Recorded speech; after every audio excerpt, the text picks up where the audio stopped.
Welcome back. You're watching KTN Bottom Line, and we're just still carrying on with our conversation. And we're now speaking with members of our audience. And perhaps something, Moha, as we hand over to you, that we would like to speak about here is radicalization, or if my translation is not incorrect, mafunzo ya itikadi kali. Labda tunaweza zungumzia maneno kama haya ili tuweze kuelewa ni nini hasa tunaweza kufanya kuhusiana na radicalization, particularly in this county. Moha, over to you. Naam, kumekuwa na lalama kila mara ya kwamba vijana hapa pwani wanafunzwa, labda wanapata mafunzo, elimu isiyo ya kawaida. Wanapewa motisha kufanya mambo ambayo si mazuri labda kwa watu wengine. Ndivyo sasa nitampa mzee mmoja labda fursa, kabla nikuje kwa mama hapa, aweze kutueleza kuhusiana na haya mafunzo. Je, haya mafunzo yako ama hayo? Nitampa mzee, nataka mzee mmoja, tuchukua microphone kutoka kwa Alimanzu, mpe mzee mmoja aweze kutujibu, atueleze kama ni kweli haya mafunzo yapo hapa pwani. Naam. Sawa. Asalamu alaykum. Wa alaykum salam. Shida ya kwetu hapa Mombasa, kuna propaganda mingi, kiriba goji kiriba. Sasa hawezi jua ukweli wa mambo uko wapi. Watu wamekuwa profile, au uelewi information ambazo zinatoka kwa media, hususan waandishi wa habari. Pakitokea kitu wanaweka chumvi nyingi. Mtu ambaye yuko kule bara akisoma sema da, ni kubaya kweli. Lakini propaganda iko hali ya juu. Sasa hatujui ukweli wa mambo uko wapi. Sisi wenyewe tuchanganywa. Nikasema hapo mbeleni, kiriba goji kiriba. Kwa hivyo hapa nimpate mpatae, tuaishi hivyo kwa Kimanzari. Yani kwa kifupi, propaganda iko mingi. Hatuwezi sema kuwa mafunzo yako ama hakuna. Maana huwezi jua nani mkweli. Serikali huku wanatoa statement, ukiangalia kwa undani pia hakuna hizi vitu, mara iko. Sasa tumechanganyikiwa pia sisi. Lakini waandishi wa habari mko na role kubwa kuplay about this. Lazima pia nyinyi mpate facts zenu right. Mkitoa kitu, mtoe kitu ambacho mna hakika nayo. Sio kutoa vitu tu for the sake of selling. That's all. Thank you. Na kuna mama hapa pia. Mama, je, vijana wa hapa pwani wanapewa mafunzo mabaya? Mimi siwezi kujua kama wanapewa mafunzo mabaya, lakini what I know is that in Mombasa people have a mind that has been terrorized, in quotes. I don't know, it is our leaders, or maybe, okay, some of our leaders are very good, but it's like people are not ready to report what is happening. Sometimes you get a very sensitive issue, but you're like, hii serikali hata ukisema watafanya nini? There is that kind of mentality. So you are blaming the government? Okay, we are not blaming the government, but we are blaming the grassroots, because we need to have people at the root who are really trying to implement a policy whereby people are able to go to the government and action is taken. I have made a research 5 days ago. Okay, you can see I am also limping. I'm not a victim of terrorism, but actually there's something that has ever bothered me in Mombasa. The septic tanks, you find that there are so many of these septic tanks, especially in Moi Avenue. And last Monday, I slept my leg there, and I was wondering now, what is going to happen? What am I going to do? There are some things hidden there. I can see, you can look at it. Look at it. An issue that we'll be able to handle at another forum. We need to have people. I understand that. Thank you. But you have raised an important point, and we acknowledge that. Before we go back, just one brief comment. Alamin, I know it's thirsty work. We've been blamed for spreading propaganda about the war on terror. That's something that I know you have personal experience of, having been held in Uganda. Yes. Do you think the media is playing the right role in being able to talk about openly and honestly and find a way forward in the war of on terror? There are lots of comments here, so I'm going to have to encourage you to be brief. Yeah, I associate my views with the challenge that the media needs to do more than it's doing, that at the moment it's not quite as critical as we expect media to be, going deep into the issues and bringing out a balance. We tend to get a very biased reporting either way. very subjective. The media needs to rise above that. All right. Hassan Umar, KNCHR, you can also comment on this issue of the media, but also briefly on the security plan of Mombasa as concerns how we're going to move forward. Very briefly, Hassan. First and foremost, I think the media in Kenya has become a little intellectually lazy. It's not critical, it's just above surface. And every other time you publish the theory line of the police, you hardly go beneath the surface to be able to get the other point of view that will get you a balanced story. And in fact, KTN and the Standard Group does fairly okay, but I think you can also pull up your socks on that so that we can get a very balanced report whenever it comes. First and foremost, let me underline something. Security is the function of the national government. County governments, though, cannot be left out of the security management process at this point in time, based on the fact that there appears to be a diverse effect and impact on our security, on our development. There's almost direct correlation between security and development. Look, Hassan, there's something that's being said. Security is you and me. I know, literally speaking, constitutionally, the function of security is that of the national government. But tell that to someone who has a neighbor who's been attacked, and their neighbors don't join in and try and find who's responsible. Exactly. There is some sort of correlation. Now, the second part of that is that I think there has been a meeting of minds, particularly around the area of governors and senators, to really try and address this critical issue about security management. Last week, I think the 6 county governors of the Coast region came together, being one of the most hard hit, particularly matters terrorism, matters tourism and others. So what happened is they did acknowledge that fact that it's a national government function, but they also acknowledged that they must play a role in it. So what has happened, they were able to secure a sit down with the president, who's also promised that he will broaden the sphere of representation so that we can have subsequent meetings to do 2 things. One, for every county, first and foremost, to develop its own security plan, and then to have a regional security plan. All right, let's talk about the Mombasa security plan right now. We are here in the county, and here are the residents of this specific county. If you can give us some specifics that will give the people here some hope that some work is being done towards keeping them secure. We are doing it both proactive and reactive. There's proactive security, where you have to invest in human capital. You have to ensure that there's job creation. You have to ensure that you invest in education. That's an ongoing plan that you have to partner with the national government. Then there's the reactive part, where you involve national security agencies. And we are at the point now of conceptualizing the metropolitan police, particularly for the cities of Kisumu, Nairobi, and Mombasa. That is all the broad plan about also tackling the matters of counterterrorism. And then my brother there and my sister there are some of the greatest ambassadors in a proactive security plan about how you have programs that involve the citizenry so that they can be able to churn out ideas so that they can be able to cohese. But finally, we have to have an overhaul of the security arrangement in the country so that it responds to the current challenge. Impact on best practices, impact on current machineries and current practices about proactive policing and democratic policing. And one that evolves just as quickly as the threat of terrorism evolves. I think tunaweza kurudi. Labda nitaenda kwake Khalid, amekuwa ni mmoja wa watetezi wa haki za binadamu hapa Pwani, na labda anaweza kutueleza kwa ufupi tu. Asante sana. And first of all, just to thank KTN for this amazing opportunity for us to dialogue as a people at the coast. It's very, very unfortunate, and we're very disappointed that the government is not here, because we would have really loved to engage. The opportunity is still open for that. Hopefully, yes, we'll get a chance. And for us, as the people at the coast, as civil society, we receive all these cases. People come to us with their cries, wanting solutions. And we find that the biggest problem that we have today is the gap between the government and its people.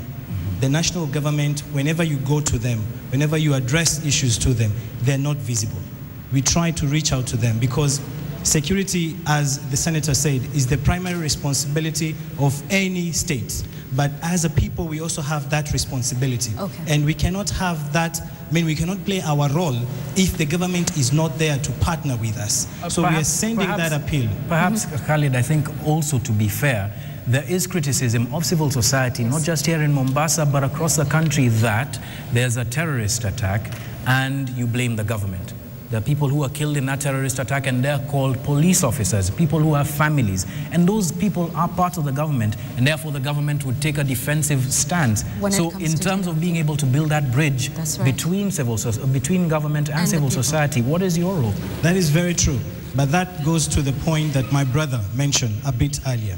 Whenever there's an attack, we always condemn these attacks.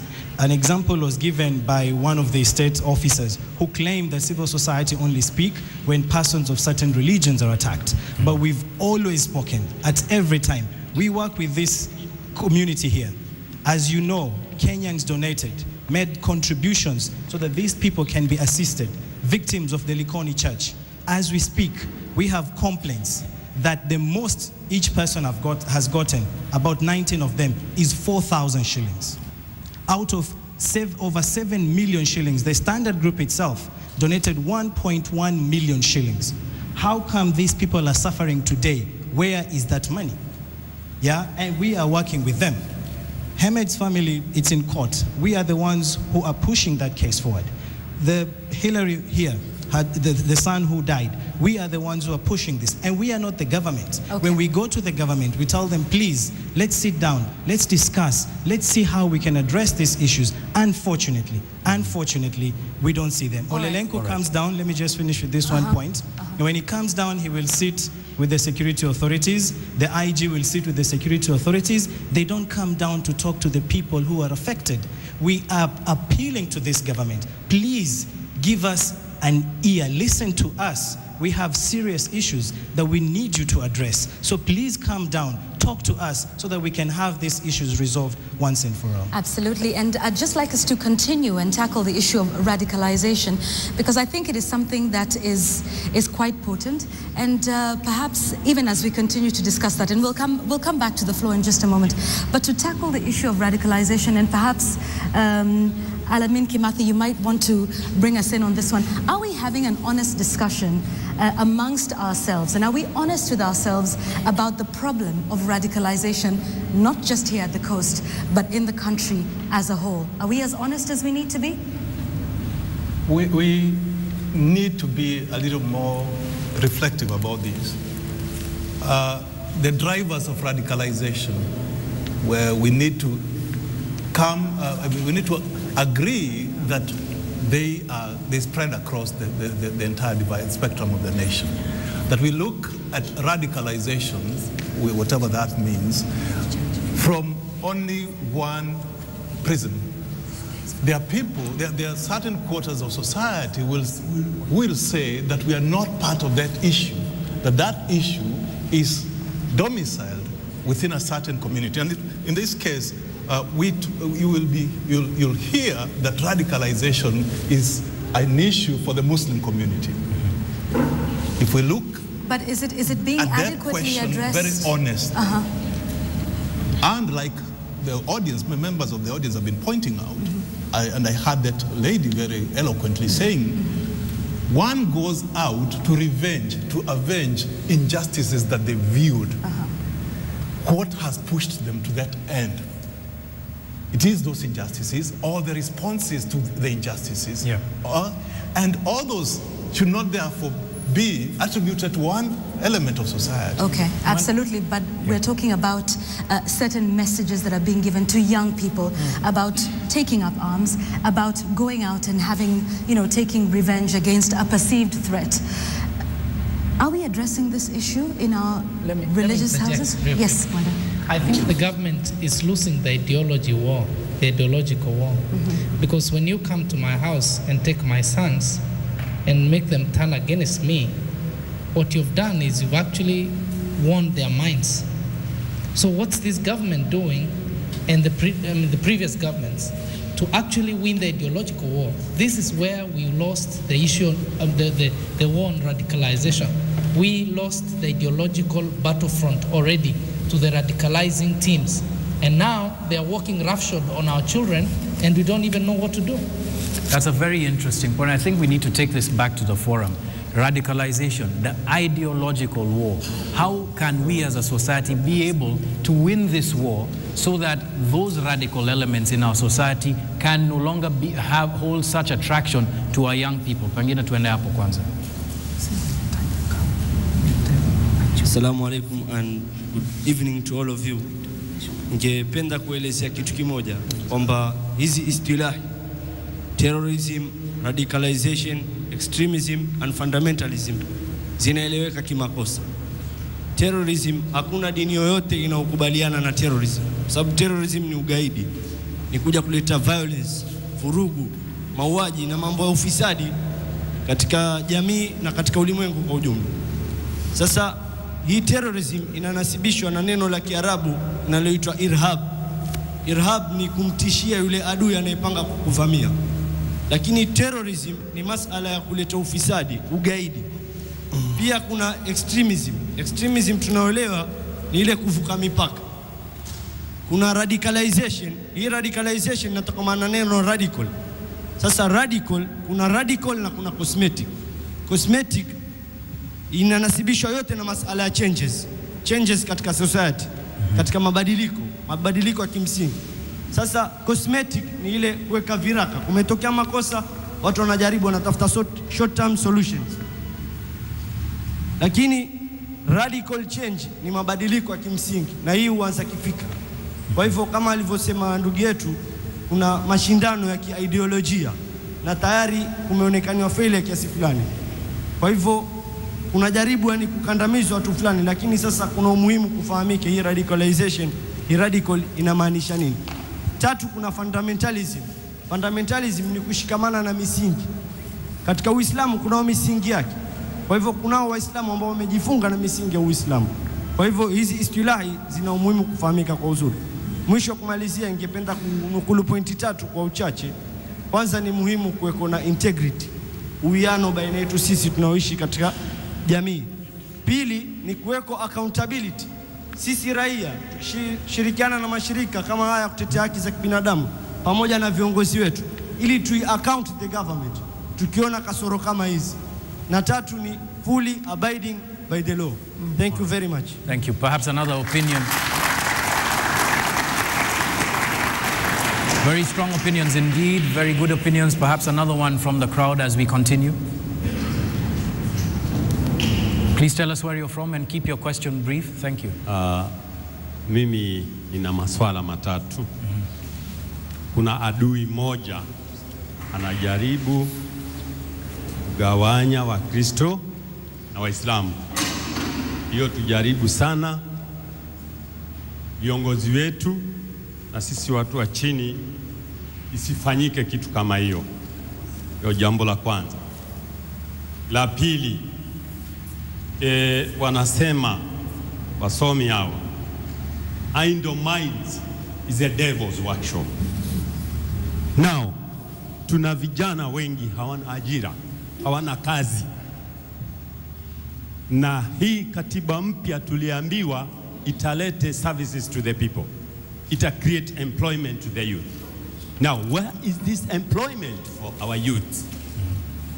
Now, when they sit down idle, wanapata huyo mwalimu wa kuwafunza labda mambo mabaya, sijui, mambo ya radicalization, sijui.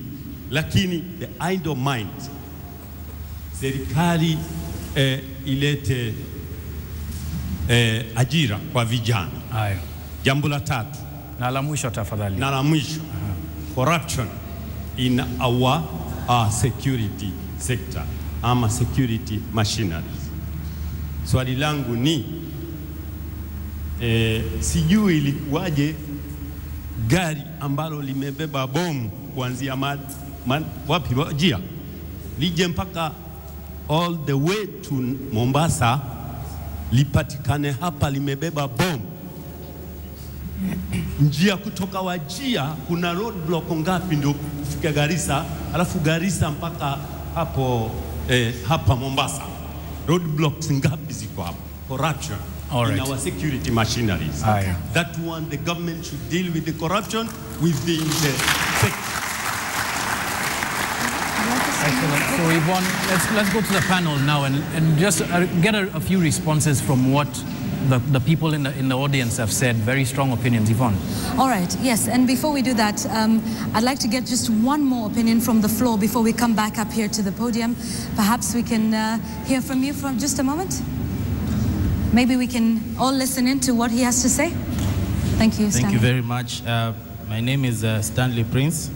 I'm the secretary of the Mombasa Church Forum, and I also happen to be the secretary to the Likoni Victims Committee.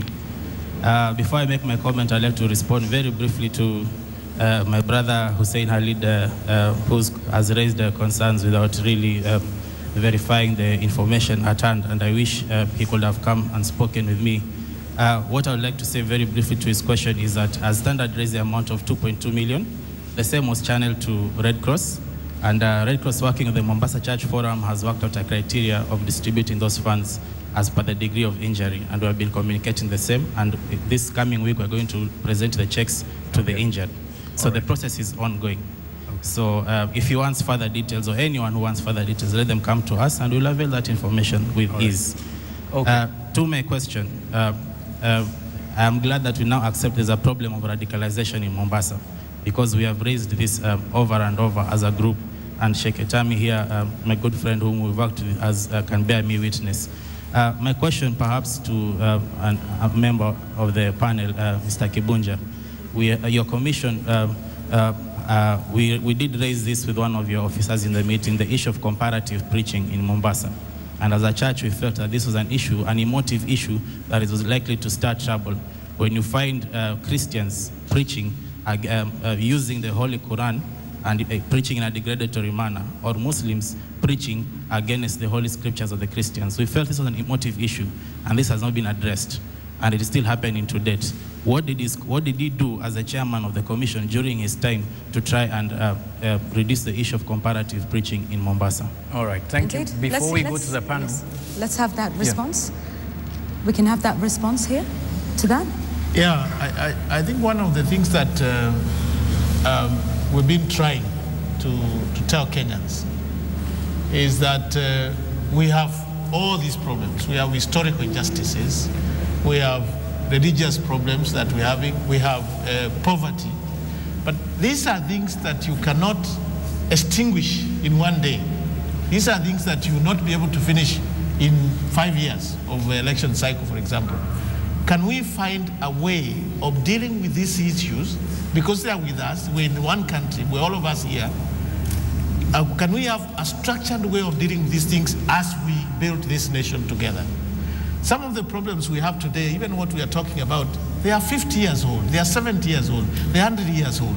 You will not be able to solve them in one day.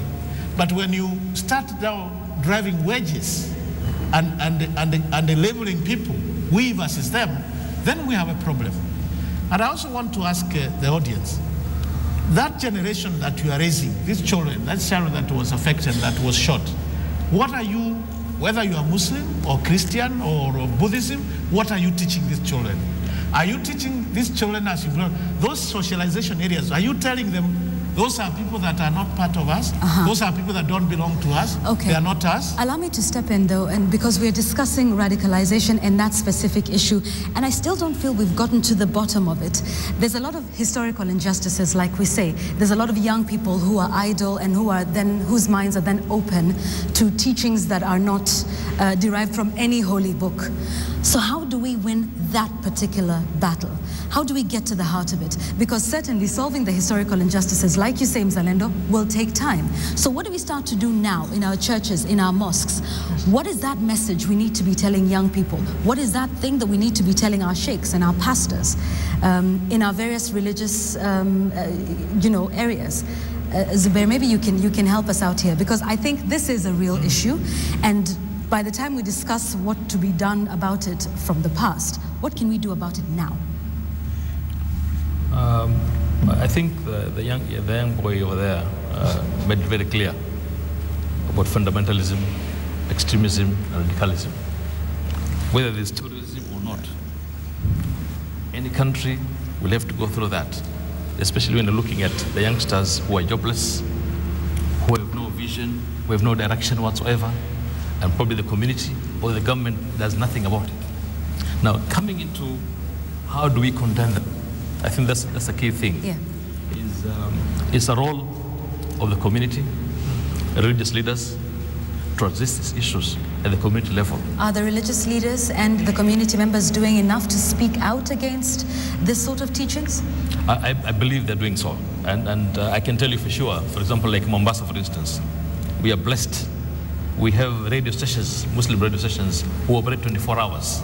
And we have sheikhs who are actually giving sermons and advice almost 24 hours.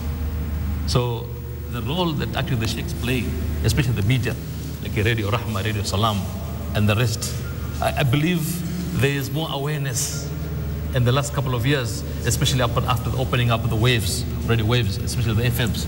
And I believe the radios in costs have played a very big role in doing that. I'm not so sure about the Christian part of it, but I'm sure Baraka FM are doing that. But I believe as a community, everybody has a role to play, because this is actually affecting us. And the bottom line is, after all this, the poverty level goes up again, because we have widows, we have orphans. Can I say something towards that whole issue of radicalization?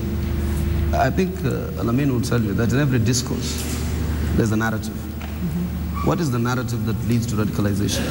That's what you need to challenge. So in the most immediate thing, these narratives are ideological. You fight an idea with an idea. You don't fight an idea with a bullet. And particularly over the fact that we realize in our society right now, there's a lot of fodder for radicalization. In fact, it's ripe ground. I can grow it, you know, things like that. So what then happens, if I see what happens internationally, how they challenge narratives of radicalization, is through a counter-narrative. A counter-narrative that cannot come from Olelenko, unfortunately, because he has no counter-narrative. Neither does Marwa, neither does any of these people. It needs scholarship. It doesn't need a politician like me. It doesn't need a politician who does not understand the dynamics. It needs scholars. People who can then match an idea with every idea. You fire an idea, I fire one.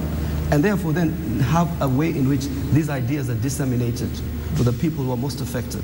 And therefore through public channels like the media, through informal fora.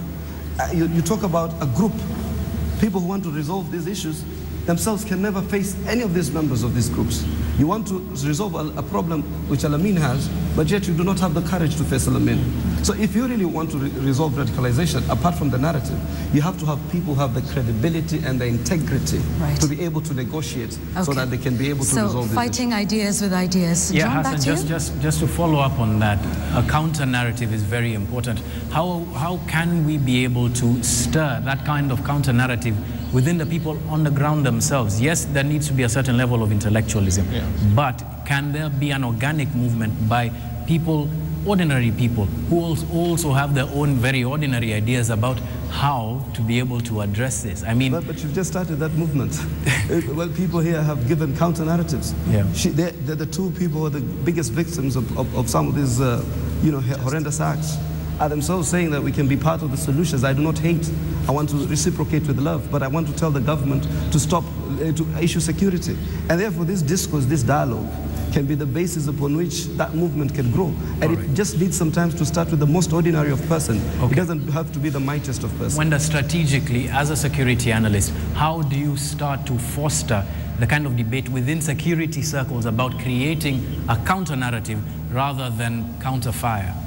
One time, when I was in the Air Force, there was dissent among soldiers about certain things that they felt were not going right. And military intelligence picked that soldiers are talking, no. And quickly, a strategy was cooked by military intelligence, and military intelligence was released into our barracks.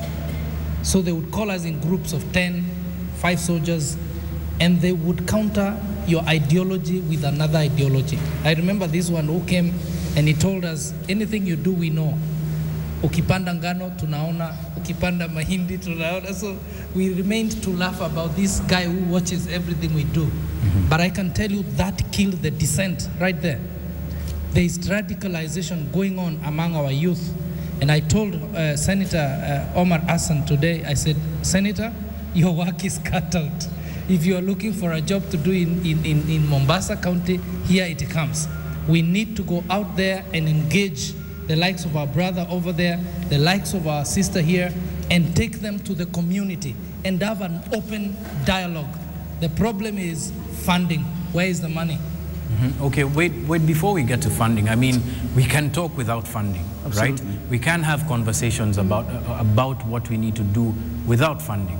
One question that perhaps comes from your own conversation about building a counter-narrative, is there a stronger counter-narrative to than what we're seeing a cleric who is shot down and there is no investigation?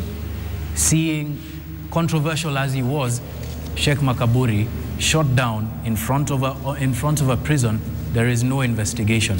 What does that say to a young person who now feels as if there is no recourse? My way is the way of the gun. How do you create a counter-narrative for that? Because there are a lot of young men, if I'm not wrong, a lot of young men who see that and take courage from it. Right now, what we need to realize is whatever we are doing is not working. And go to what Sheikh said over there, that these things, the more we do them, the more problems they create for us. Everybody needs to stop now. The police need to quiet the gun. The terrorists need to be stopped, whatever they are doing, wherever they are. We all need to come to a screeching halt and reinvent this strategy. Our leaders, as Honorable Senator has said, we need to sit down quickly and reevaluate our strategy and come up with a master strategy. And I can assure you the Senate, I know they're working on it, I've been part of what they're doing. They are trying to come up with a strategy to deal with these things. And so maybe Kenyans here, those watching and those here present should know, this is a problem that has found all of us. Friends, earlier on we had a discussion in the hotel. We said, previously we used to experience international terrorism that was either targeted to Israeli targets or to American targets. Yes. That is how it used to be until even Westgate. But after Westgate, there is this new breed of terrorism taking root that Kenyans are now the targets themselves. Okay. The vehicle they caught here, they said the VBID vehicle, they said it was going to bomb the ferry. And there were two others that were supposed to be in an adjacent ferry, and then there would be a simultaneous explosion and another one sent to the international airport here in Mombasa. Had that happened, this city would come to a complete, it would become a complete desert. No one would want to come here. Okay. The hotels where we are staying is empty right now. So what we need to realize is that we Kenyans have now become the targets of terrorists. Yeah. They want to kill me, they want to kill you, and they are not doing it as a collateral in hitting an Israeli or an American interest. We need to fear what we're now the targets. All right, and I'd just like us to now focus on what that counter-narrative is. What is that thing that we are now saying that this is now what we're going to be telling our youth? And it's not just for those that have experienced extrajudicial killings, as it were, but it's also for the victims of the Likoni church attack who see no justice being seen to be done. And they are also potential candidates for radicalization, so to speak. So what is that narrative? What is that story that we're going to start telling from today that counters the radicalization that we're seeing in our various podiums? And I think I'd like us to now seek some solutions from our audience. Pengine tunaweza anza hapa mbele. And after him, we'd like to hear the voice of a woman, because as you know, it's very important to hear from our mothers and our sisters. Go ahead. Mwanzo ninaona kwamba kwa vijana lazima, kama walivyofundishwa, kama tunavyojua kama kuna radicalization au hakuna, vijana lazima wafundishwe from now on to acquire assets so that they can be able to move on with their lives, so that they can be able to bring the economy back to where it should be. Hiyo ndo jambo la kwanza muhimu. Serikali yetu imetuonyesha kuwa kukiwa tumesikia propaganda nyingi kwa leo kuna fujo kuna nini, lakini imetuliza fujo. Serikali inajua kuweka fujo, kutuliza fujo, na kila mtu akona kazi yake. Tungeomba Wakenya wote waangalie kazi. Mombasa ni mji mzuri, umeopokea wageni kuanzia Waarabu mpaka leo. Tuko na watu ambao wametoka miji tofauti ndani ya Kenya, wamekaribishwa Mombasa, na watu wa Mombasa ni watu wazuri, tuwakaribisha huu mji si mbaya na tunaweza kutoa hili tatizo. Haya, sauti ya mama tafadhali. Sikia sauti ya mama hapa. Okay. Kwa majina naitwa Rahma. Mimi mtoto wangu alishikwa Masjid Musa akiwa na miaka 12. Akachukuliwa baada ya siku 3 walimchukua msikiti Musa, alikuwa ameenda kuswali, watoto wenzake wakamwambia tukae tungojee tule chakula, wakala. Walipomaliza kula chakula, mara hata hawajamaliza ndo mapolisi wakaingia, wakaanza kurusha matia gas, wakamchukua. Baada ya siku 3 mimi ndo nikamwona mtoto wangu. Nilipomwona mtoto wangu baada ya siku 3, siku ile alipotolewa akaniambia mama wametuchukua mate, wakatupiga picha, wakatuchukua na fingerprints. Sasa wana lengo gani maisha yao ya mbeleni? Maanake mtoto wangu sasa ana miaka 12. Akifika mbele siwezi kwenda naye mahali kokote, na akija akimaliza skuli kuna ID, kuna passport, kuna kazi. Sasa ndo watarajia nini? Maanake wamewaharibia neno zao. Ipi njia sawa? Suluhu ni ipi? Suluhu mimi nataka zifutwe hizo fingerprints kwa sababu watoto wangu, tuwazungumza kwa ujumla kwa kila mtu, kwa sababu watoto wote hawana makosa. Wameenda kuswali, wakaona chakula na alikuwa kuna chakula wakala. Sasa mimi kirai yangu napenda yani hii mambo ya fingerprints zitolewe, kwa sababu wale ni watoto hawana hatia na wala hakuna mafundisho yoyote. Ile ni nyumba ya Mwenyezi Mungu, hakuna mafundisho yoyote yaweza kupitika hapa. Shukrani. Bila shaka wamepata ujumbe. Kuna mama mwingine hapa. Kwa majina yangu naitwa Virginia Wangoi. Mimi tu ninatoa njia tu ile ambayo tunaweza kuishi kwa amani. Njia ya kwanza, gaidi anatoka wapi? Analala wapi? Anatoka hapo akienda wapi? Ametoka katika nyumba ya mtu, ana bastora. Mama unajua, jirani anajua, pengine hujui. Saa hii tunaona hawa wameadhirika. Wale ambao walikuwa majirani ya hawa wanaishi kwa uoga gani? Sisi ambao tuko tunaishi kwa uoga gani? Kwa hivyo mimi nasema hivi, mtu ambaye anaweza kutuokoa katika hii njanga si mwingine, ni mwananchi wa chini peke yake, si kiongozi. Kiongozi unapochaguliwa, ndugu yangu, hujui mimi naishi wapi, president hajui naishi wapi, mzee Zuberi hujui naishi wapi, twapata tu kuonana hapa. Lakini kuna jirani wangu ambaye anajua asubuhi naamka naenda vipi, naenda kanisani saa ngapi, unaenda msikiti saa ngapi, warudi saa ngapi. Kwa hivyo mtu ambaye tunaweza kusema serikali ishughulikie zaidi ni tuwe na wazee wa mitaa, watu ambao ni waaminifu. Mtu anaweza kupewa ripoti na mtu yoyote bila kumuogopa. Lakini kama tutaweka wazee ambao serikali nayo pia haijui hao watu wanatoka wapi, hao pia watakuwa magaidi wetu. Asante. Shukrani sana mama. Tumpe mama mwenzako hapa. Pengine nikiongezea katika swala la insecurity, jambo la kwanza ningependa kuomba mama wenzangu, sisi ndio ni macho kwa watoto wetu. Tuwe waangalifu sana, tujue watoto wetu kile wanachofanya kila muda wanapokwenda, tujue wanafanya nini kule nje. Tujaribu kuwafuatiliza maskuli wanasomeshwa nini, madrasa wanasomeshwa nini, ili tuwape mwongozo mwema. Ndio tutapunguza hizi hisia kali. Alafu na kwa polisi, tupunguze kuharas wananchi. Mapolisi mnaharasana wananchi kwa kuwashika kiolela olela. Kama hivi sasa hatuwezi jua sisi tutakapotoka hapa, tutakapokwenda majumbani kwetu, kama tutafika kiusalama ama tutashikwa. Jana bwana harusi na bibi harusi anashikwa. Je, sisi ambao tutatoka hapa tutajua na uhakika gani kama tutaenda nyumbani bila kushikwa wala kulala seli? Kwa hivyo polisi, tafadhalini muache kuharas wananchi. All right. One more, before we take one more, I think we need to be able to ask it ourselves very honestly. Tumekuwa tuna profile watu wenye wametoka nje ya nchi, lakini as people have said over here on this panel, gaidi huishi hapa ndani. Why is it that Kenyans wa Kenya, why are they killing each other? This is something that perhaps we need to be able to ask people out here. Why are Kenyans killing Kenyans? And it isn't a problem from another place. Why are Kenyans killing Kenyans? Pengine. Naam. Nadhani nitachukua fursa hii kupatia ndugu yangu hapa ni kwa nini Mkenya anaua Mkenya mwenzake. Asante Mohamed Ali. You couldn't have said it better, Alan Namo. We have heard of xenophobia people of our Kenyan brothers from the Somali extraction, when they enter matatus or means of transport, everybody else alights. When someone adorning a buibui enters a certain matatu, everybody else alights.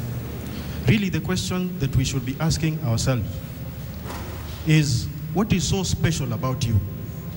When I say this, I'm saying that when other people are being affected, what makes you think that you cannot be affected? So we must thank the Almighty God. He made us as one. And unity is extremely very important. We must empathize. I think empathy is the beginning of unity. Thank you. Okay, now one more comment before we take it back up here. Yeah. Okay, majina yangu ni Bwana Odongo Michael, natoka katika Mombasa County.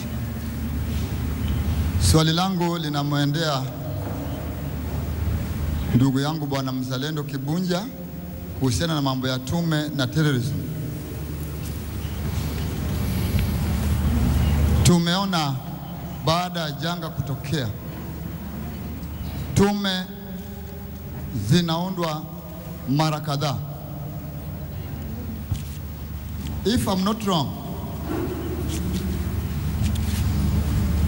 tume ya kwanza ambayo niliona nikiwa bado kijana, baada ya JJ Kariuki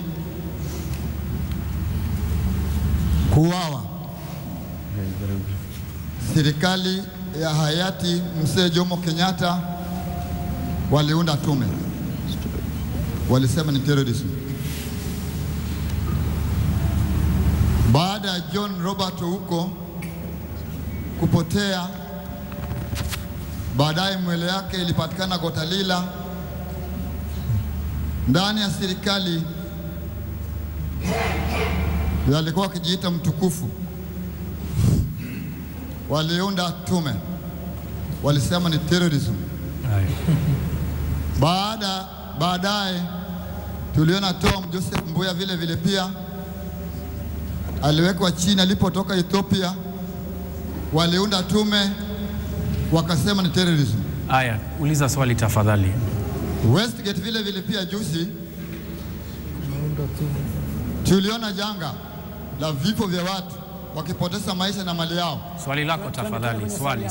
So Bwana Kibunja, naomba wewe kama macho ya serikali tuambie hizi tume zote ambazo zinaundwa kuhusiana na mambo ya terrorism, baada ya watu kupoteza jamu yao mpendwa, Wakenya mpaka lini watapata majibu ndiposa wajue tume hizi zimepata ukweli, fulani alipouawa walipatikana waliuawa na kina fulani?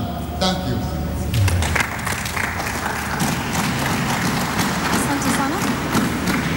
Asante sana kwa swali hilo, and it's just what we continue to talk about justice being done and also being seen to be done.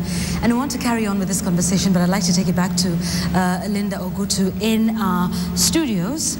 And as we take a short breather, and then we will come back to conclude the discussions and to find a way forward. And I believe it's finding that counter narrative rather than counter fire, as you've mentioned, finding that counter narrative. But of course, we want to hand it back and to just thank a lot of the people that have helped us have this conversation, and it will continue to happen. Want to thank Flamingo Resort Beach, Travelers Beach Hotel, Sea and Sun, Kikambala, and of course the Aga Khan Sports Center, which is where we are right here at the Jubilee Aga Khan Hall. But first, Linda Ogutu, let's hand it back to you in studio, and then we'll be right back. Linda? Yvonne, thank you very much. Of course, in studio, I'm with Shamim Alu, a survivor of the Westgate attack. Shamim, you've listened into the discussion that we've been having in Mombasa. What are your thoughts on that? It's quite sad. It's quite sad. You can feel the hurt, you feel the anger, and the lack of pride in being a Kenyan. Doesn't matter which color you are. The bottom line is we are Kenyans. We are Kenyans. There is a perception that there are people who are being victimized based on religion, based on race. You're a Muslim. Yes. You were part of the survivors in Westgate. Right. What is the way forward? I think our youth, we don't have pride. We do not have pride in being a Kenyan. I can't speak for the individuals out there. I can only speak for myself. In terms of religious lines? Yes. Because you're a Muslim. Yes. There is a sort of divide. When something happens, it's this side, it's this side. You're a Muslim. Talk to the Muslim youth. Absolutely. Absolutely. The youth today are idle, including people like myself maybe, being part of media. You need to be responsible. I cannot put the blame on you for my shortcomings. How many times do I go outside my house and just clean the road that is outside my house? Okay. So we can say, you know, it's that one's problem and that one's problem. No, no, no. Let's take it ourselves. It's a collective responsibility for all of us. It's the responsibility is mine. Yes, because someone in Mombasa just said it starts with a common man. Yeah, absolutely, completely right. Starts with me. Okay, Shamim Alu, thank you so much for staying Pleasure. with us from 8 p.m. to now. Thank you so much for coming in and for sharing your experience. Thank you. Of course, you're so glad that you're picking up very well, and we wish you all the best. You're watching KTN. Thank you for staying with us. Remember, our hashtag tonight is KTN Bottom Line. We're looking at terrorism activities in the country, the way forward. We're looking at victims. How do we move on from here? Where are we as a country? Stay with us. We'll be right back.